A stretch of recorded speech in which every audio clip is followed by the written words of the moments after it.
बिस्मिल्लाहिर्रहमानिर्रहीम। कोर्स का नाम है वेब डेवलपमेंट और आज हमारा लेक्चर 1 है। वेब डेवलपमेंट होता क्या? Development of website and online application is called web development. ठीक है, यानी वेबसाइट्स को बनाना, ऑनलाइन एप्लीकेशन को बनाना, ये पूरा प्रोसीजर जो कहलाता है वेब डेवलपमेंट कहलाता है। जैसे वेब डेवलपमेंट किस तरीके से की जाती है? This is done by using several web development tools and frameworks. बहुत सारे मुख्तलिफ टूल्स और फ्रेमवर्क को यूज़ करने के बाद हम वेबसाइट को खड़ा करते हैं, वेबसाइट बनाते हैं। और a complete website web application में consist of user interface, back end server codes and database. एक वेबसाइट 3 चीज़ों पर डिपेंड करती है। किस किस चीज़ के ऊपर? User interface, back end server codes and database. ठीक है, और वर्ल्ड वाइड वेब क्या होता है? मैं आपको वैसे ही समझाता हूँ वर्ल्ड वाइड वेब होता क्या है।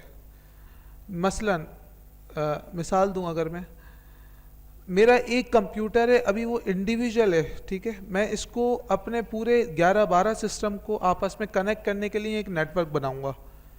यानी अगर मैं नेटवर्क बनाऊंगा, एक स्विच खरीद के लाऊंगा, वहाँ स्विच लगा हुआ है, स्विच लगाऊंगा और फिर आपस में 8 कंप्यूटर कनेक्ट करूंगा या 32 जितने भी कंप्यूटर आपस में मैं कनेक्ट कर सकता हूँ वो तमाम कंप्यूटर्स मैं कनेक्ट करूँगा। ठीक है, और डिस्ट्रिक्ट लेवल पे, कराची लेवल पे जो होता है वो मेट्रोपॉलिटन कहलाता है, मेट्रोपॉलिटन एरिया नेटवर्क। फिर हम यानी वैन होता है, वाइड एरिया नेटवर्क। उसके ऊपर जब हम जाते हैं तो वहाँ पे तमाम कंप्यूटर्स आपस में एक दूसरे के साथ कनेक्ट हो जाते हैं। मैंने अगर दुनिया के साथ कनेक्ट होना है तो मैं अपने सिस्टम के अंदर इंटरनेट कनेक्शन लगाऊंगा और अब मेरा सिस्टम पूरी दुनिया में कहीं पे भी कनेक्ट हो गया, पूरी दुनिया के यानी वर्ल्ड वाइड वेब के ऊपर कनेक्ट हो गया। अब उस कनेक्ट होने के लिए हम क्या करते हैं? किसी भी वेबसाइट पे किसी भी चीज़ को सर्च करने से पहले सबसे पहले हम www.xyz.xyz लगाते हैं। तो हम क्या करते हैं? उस ऑर्गेनाइजेशन या जो भी हमारी रिक्वायर्ड इंफॉर्मेशन है, जिस भी वेबसाइट पे जाना है, हम बआसानी जा सकते हैं।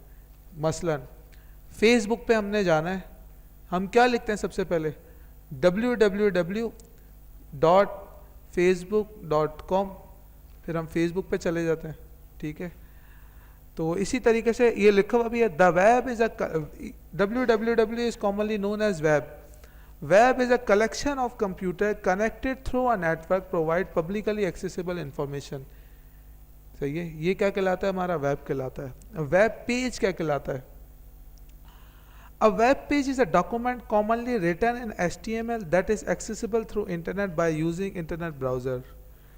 क्या मतलब है वेब पेज? ठीक है, HTML के ऊपर लिखा हुआ डॉक्यूमेंट आपका कहलाता है वेब पेज।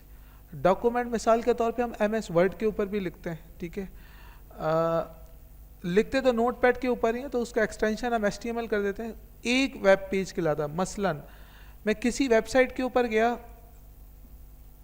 nationalassembly.pk पे गया, होम का जो आता है वो एक वेब पेज होता है, अबाउट वो अलग वेब पेज होता है। ठीक है, इंसर्ट अलग वेब पेज, कॉन्टैक्ट अलग वेब पेज, ये सारे वेब पेजेस कहलाते हैं। मल्टीपल वेब पेजेस को मिला के जो हम बनाते हैं वो कहलाता है वेबसाइट। ठीक है, आगे ये भी आ रहा है। वेब ब्राउज़र क्या होता है? जहाँ पे वेबसाइट सर्च की जाए वो वेब ब्राउज़र होता है। वेब ब्राउज़र के कुछ नाम लिखे हुए हैं, Microsoft internet explorer, Google Chrome, Mozilla Firefox and safari. Uniform resource locator क्या होता है? ये एड्रेस होता है बेसिकली। ठीक है, URL, it is the address of a source resource on internet. किसी भी रिसोर्स का एड्रेस URL कहलाता है।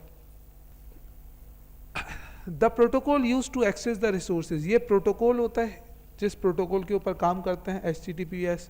ठीक है, और ये लोकेशन ऑफ द सर्वर, यानी जो भी आपका वेबसाइट का जो भी लिंक है वो लिंक होता है। जैसे मिसाल के तौर पे अगर नेशनल असेंबली की सर्च करनी है तो जो भी नेशनल असेंबली का नाम है nationalassembly.com, तो www.nationalassembly.com। सर्च इंजन क्या होता है? सर्च इंजन वही आपका ब्राउज़र होता है। सर्च इंजन के ज़रिए आप चीज़ों को सर्च करते हैं, ठीक है। सर्च इंजन है web based tool that enable a user to locate information on the web page. आप यहाँ पे कोई भी इंफॉर्मेशन आप आके सर्च कर लेते हैं। अच्छा, सर्च इंजन में कौन कौन से हैं आपके? गूगल हो गए, याहू हो गए, बिंग हो गए, आप, ठीक है। ये एक वेबसाइट लिखी हुई है gs.statecounter.com। ये ऐसे ही आपको वेबसाइट लिखी है ताकि आप इस पर चेक कर सको। क्या चेक होगा इसके ऊपर? इस वक्त दुनिया के अंदर सबसे ज़्यादा कौन सा ब्राउज़र यूज़ हो रहा है। आप gs.statecounter.com पे जाएं, आपको पता चल जाएगा। आप वैसे ही बताएं कि कौन सा यूज़ हो रहा है सबसे ज़्यादा, और दूसरे नंबर पे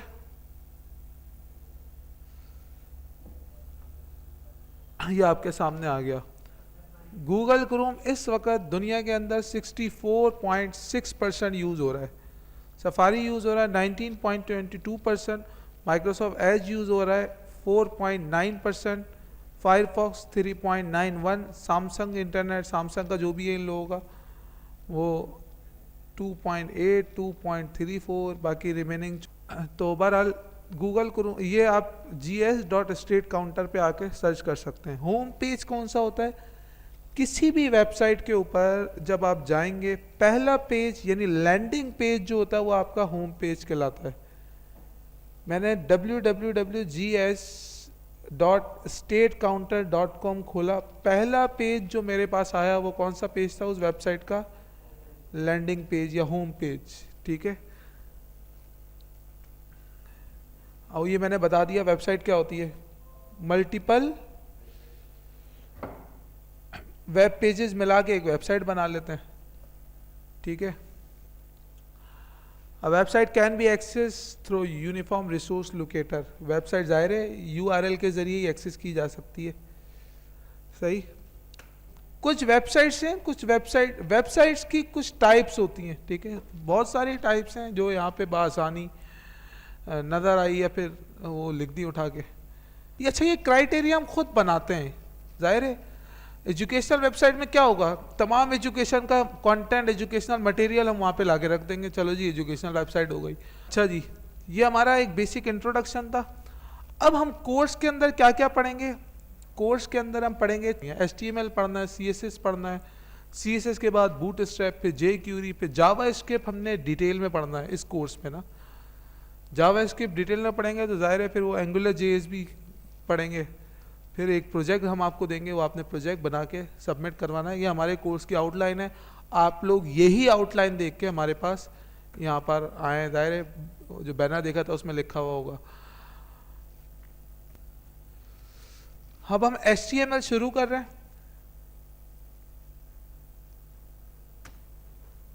HTML क्या होता है? HTML stand for hypertext markup language. क्यों यूज की जाती है?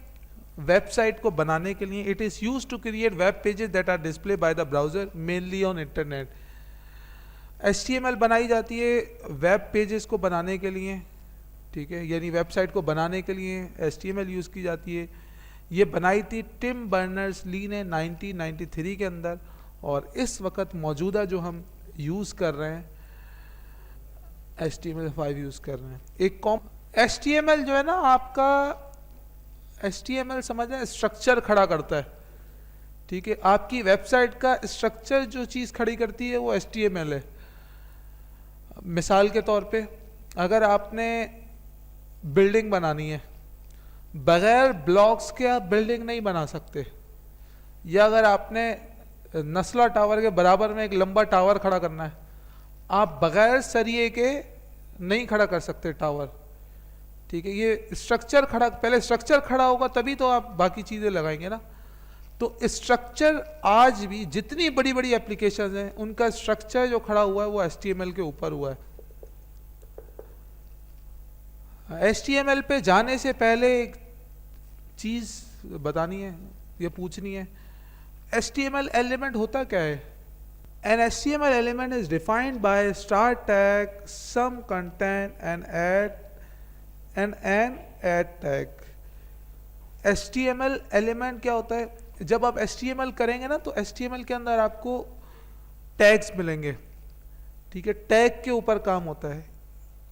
जब मिसाल कोई भी टैग होगा उसका लाजमी स्टार्टिंग टैग होगा, फिर उसके बीच में कोई भी कंटेंट होगा, फिर उसका क्लोजिंग टैग होगा।